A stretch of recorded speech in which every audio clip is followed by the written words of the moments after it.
Pozdravljena, draga družba. No, midva sva Petra pa Matej. S Police pri Grosupljem. Moje mnenje je, da je treba rutino nenehno razbijati. No, ampak, če ne bi prišlo do tega virusa, sploh ne bi vedel, da imava midva že z randije rutinirane. Ker kadar se zmislim, da bi šla midva na randi, greva ali v kino, ali v gledališče, na nek sprehod v Ljubljano na večerjo.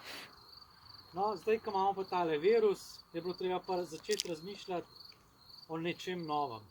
Res, da veliko hodiva tukaj okrog, ampak en dan nama je prišel na misel, da bi imela lavor zmenek pred Čebelnjakom. In zdaj to s pridom upoštevava in jih imava kar ducat.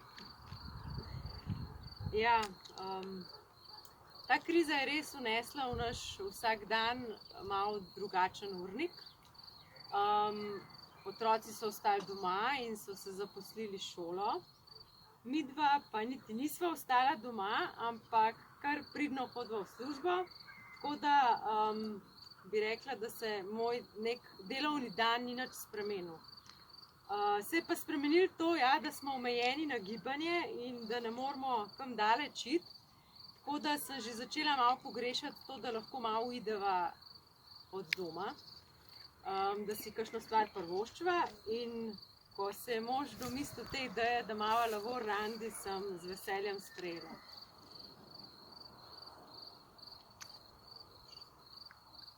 Ja, je pa še nekaj, a ne.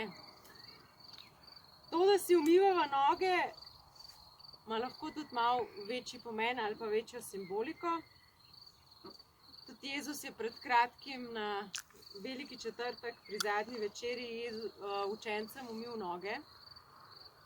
In je rekel, da nam je dal zgled, da bi tudi mi delali tako. Zato vabim vse zakonce, da si res kdaj privoščita in drug drugemu umijeta noge. Voda, kot vemo, je tudi simbol odpuščanja in lahko izkorista mogoče te skupne trenutke, da si kakšne stvari poveta, ki so se nabirale ali pa se nabirajo, in si potem simbolično na koncu umijeta noge. Z dotikom si bosta sigurno izkazala tudi ljubezen in pa to, da se imata rada in da sta se odločila drug za drugega, da bosta šla skupaj skozi življenje in si pomagala pač v vseh trenutkih. Zato kličeva blagoslova na vse vaše zakone z lavor randijem.